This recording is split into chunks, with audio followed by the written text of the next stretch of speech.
राहिलं की कापून खाली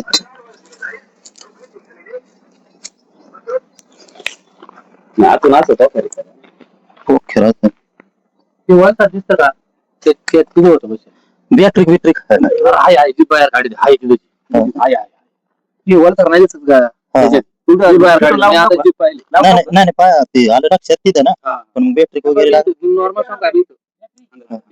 तर नमस्कार मित्रांनो, जय आदिवासी, जय शिवराय, जय मल्हार.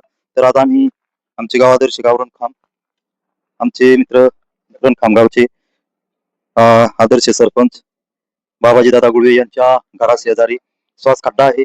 त्याच्यात खूप मोठा साप आहे. तर तिकडे दाखवेल. तर नाग जातीचा साप आहे. असे साप दिसले तर तुम्ही पण लक्ष ठेवा, जवळ जाऊ नका आणि जवळच्या प्राणी मित्राला कॉल करा. गेला बघ.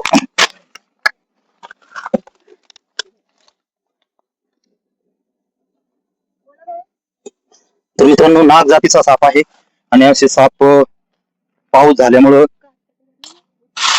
गरम होते आणि असे साप घराच्या जवळ येतात. तर असं जुनं सामान अडी अडचण असते त्या ठिकाणी हात घालू नका, पाय ठेवू नका, कारण असे साप शिकारीसाठी येऊन बसतात आणि आपला पाय किंवा हात ज्या ठिकाणी जाईल ते पकडण्याचा प्रयत्न करतात.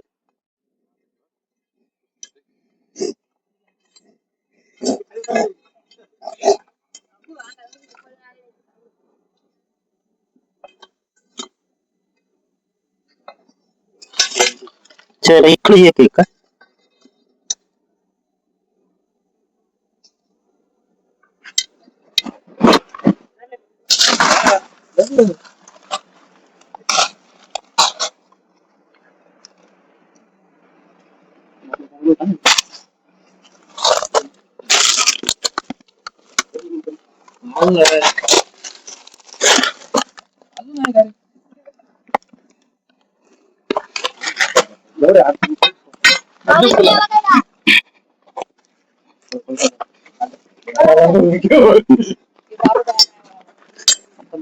तर मित्रांनो, असे साप आपल्या घराचा शेजारी येऊन बसतात.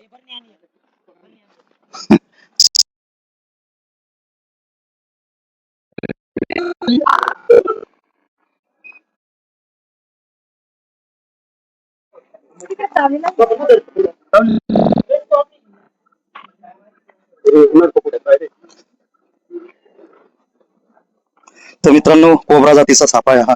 त्याला धोका वाटला तर असा फणा काढतो. असा फणा काढला तर जवळ जाण्याचा प्रयत्न करू नका, कारण त्याच्यापासून खूप धोका असतो आणि त्याला इंग्लिशमध्ये कोबरा म्हणून ओळखले जाते आणि मराठीत नाग म्हणून. तर याच्यात निरोटॉक्सिन विष राहतं आणि आपण रात्रीचं किंवा शेतात जाताना आपल्या पायात बुट ठेवणे गरजेचं आहे, कारण याच्यावर पाय पडला तर त्याचा जीव वाचवण्यासाठी तो दावा घेण्याचा प्रयत्न करतो आणि चुकून जर दौन झाला तर लवकरात लवकर हॉस्पिटलमध्ये जा. असं तंत्रमंत्र, झाडपाला किंवा भगत याच्या फंद्यात पडू नका, कारण ते आपल्या ग्रामीण भागात माहिती नसल्यामुळे लोक जास्त करून भगत आणि तंत्रमंत्र याच्यावर विश्वास ठेवतात आणि वेळ वाया घालवतात. तर असं न करता जितकं लवकर होईल तितकं सरकारी हॉस्पिटलमध्ये जा, तिथे मोफत उपचार असतात.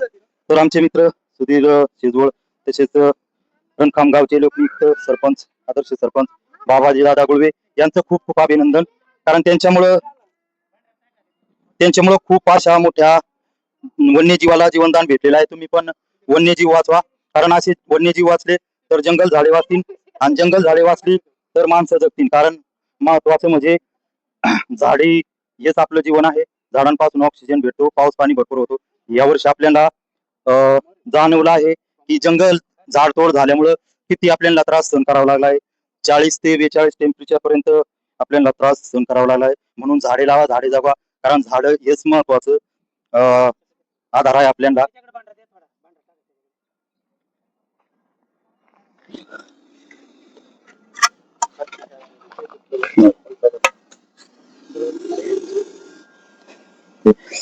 पाणी आहे का थोडं? हा ना, थोडं पावते त्यांना पाणी भेटून नाही राहिलं. जंगलात पाणी नाही त्याच्यामुळे ते घराच्या शेजारी राहिले.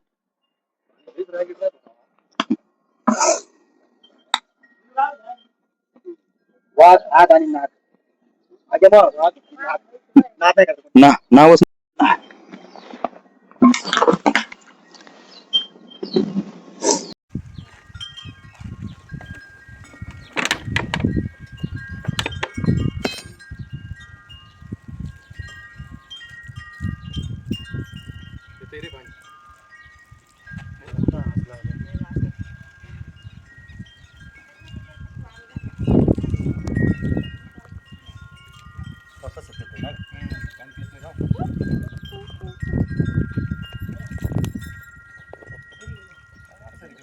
पाणी पहिले शांतच जा.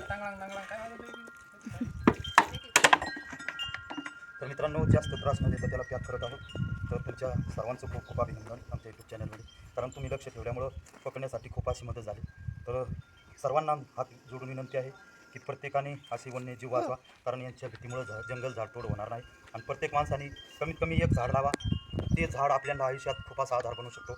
म्हणून प्रत्येकाने पाऊस चालू झाल्यानंतर एक झाड लावण्याचा प्रयत्न करा आणि झाडाचं संरक्षण करण्याचा प्रयत्न करा. तर धन्यवाद. जय आदिवासी, जय शिवराय, जय मल्हार.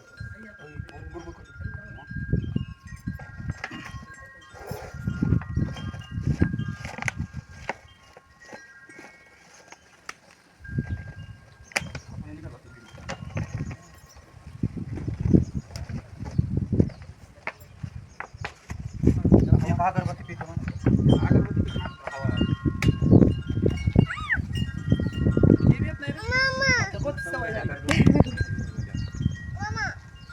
उठ आता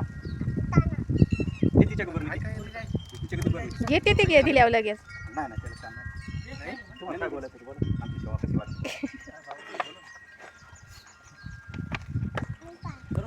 हां. आमचे मित्र विजय जाधव हे सर्पमित्र असून हे कोणाच्याही संकट काळामध्ये धावून येणारं व्यक्तिमत्व. ज्या टायमाला असं कोणाला काही सर्प दिसत असेल त्या टायमाला कॉल केल्यानंतर अगदी कुठेही असले तरी ते काही मिनटामध्ये त्या ठिकाणी उपस्थित राहून त्या मुख्य प्राण्याची जीवदान देतात आणि सर्वांचं संरक्षण करतात. मी असंच की विजूभाऊला खूप खूप शुभेच्छा देतो की त्यांनी अशीच समाजाची प्राण्यांची सेवा करत राहो. ईश्वरचरणी त्यांना भरपूर आयुष्य मिळो, समाधान मिळो, एवढीच परमेश्वरचरणी प्रार्थना. तर मित्रांनो, आमचे पण रणखामगावचे आदर्श लोकनियुक्त आदर्श सरपंच, आमच्या भावासारखे प्रेम करणारे, ते कधी पण वेळेकाळेला आम्हाला सहकार्य करतात. आणि अडीअडचणीत आम्हाला एनी टाईमनी मराठीला जरी कॉल केला तर ते जे संकट असेल ते दूर करतात. तर त्यांचं पण खूप खूप आमच्या यूट्यूब चॅनलमध्ये अभिनंदन, हार्दिक असं स्वागत. तर आमचा यूट्यूब चॅनल आहे साकूरची गावरान शेतकरी जुडी. या यूट्यूब चॅनलवर सबस्क्राईब करा, लाईक करा, शेअर करा, जेणेकरून तुमच्यामुळे एखाद्याचा धोका टळू शकतो, जीव वाचू शकतो. आणि आमची एकच विनंती आहे, प्रत्येक व्यक्तीने कमीत कमी एक झाड लावण्याचा प्रयत्न करा, एक झाड वाचवण्याचा प्रयत्न करा. कारण झाडे वाचली तरच आपल्याला जगण्यासाठी ऑक्सिजन भेटेल आणि पाऊस पाणी भरपूर होईल. कारण ह्याच वर्षी आपल्याला कितीतरी टेम्परेचरचा सामना करावा लागला आहे आणि इथून पुढे जर झाडतोड थांबली नाही तर खूप त्रास सहन करावा लागेल. म्हणून तुम्हाला सर्वांना विनंती आहे, प्रत्येकाने झाडाचं संरक्षण करा आणि झाड लावा. तर तुमचे आमचे सर्व मित्र आहे यांचं पण खूप खूप अभिनंदन, हार्दिक असं स्वागत, कारण त्यांच्यामुळं मला एक छोटीशी सेवा करण्याची संधी भेटली. तर जय आदिवासी, जय शिवराय, जय मल्हार, जय संविधान.